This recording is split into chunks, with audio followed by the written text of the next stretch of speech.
শততম টেস্টে সেঞ্চুরি। ছেলের এমন অর্জনে গর্বিত মুশফিকুর রহিমের বাবা মাহবুব হামিদ।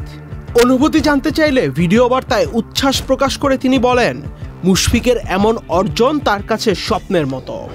বাংলাদেশের একজন ছেলে সে যে বিশ্ব রেকর্ড করবে এটা আমার কাছে একেবারেই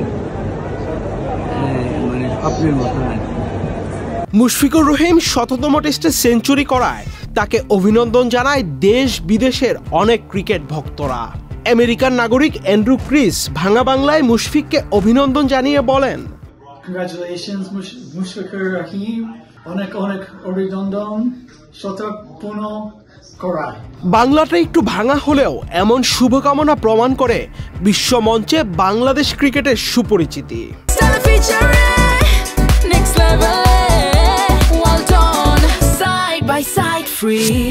এর আগে শততম টেস্ট খেলতে যাওয়া মুশফিককে নিয়ে আইসিসির ফেসবুক পেজে এক ভিডিও বার্তায় অস্ট্রেলিয়ার সাবেক অধিনায়ক রিকি পন্টিং তাকে অভিনন্দন ও শুভকামনা জানান।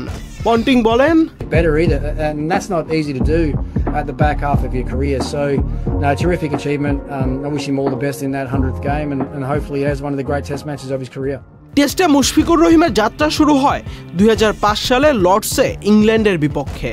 দীর্ঘ 20 বছরের বর্ণাঢ্য এই টেস্ট ক্যারিয়ারে মুশফিকের অর্জন কথা বলছে তার পক্ষেই।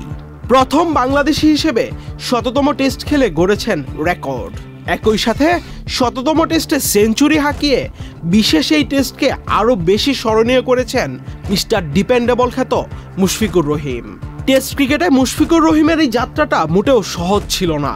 বাংলাদেশ বছরে সীমিত সংখ্যক টেস্ট খেলে থাকে, সেখানে মুশফিকের 100তম টেস্ট খেলার মর্যাদা অর্জন শুধু মুশফিকের জন্যই বিশেষ কিছু নয়, বরং এই অর্জন বিশ্ব ক্রিকেটে বাংলাদেশের একটি মাইল ফলক হয়ে থাকবে। আহমেদ শাফি, চ্যানেল আই।